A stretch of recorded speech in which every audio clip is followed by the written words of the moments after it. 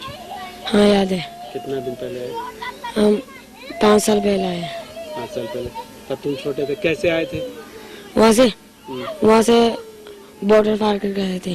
Border पार करके फिर कहाँ आए, कैसे आए, बताओ जरा तफसील। यहाँ से आए थे, हमको वहाँ पे बहुत मारता है, पीटता है, कोई दूसरा गांव से दूसरे गांव में जाने नहीं देता है, बहुत जुल्म चलता है वहाँ पे, इसलिए हम भाग के चले आए।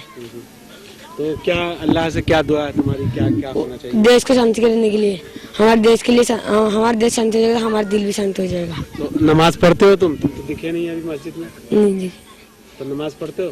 पढ़ता अल्लाह हूँ। से मांगोगे तभी तो होगा। हाँ, अल्लाह से मांगूंगा।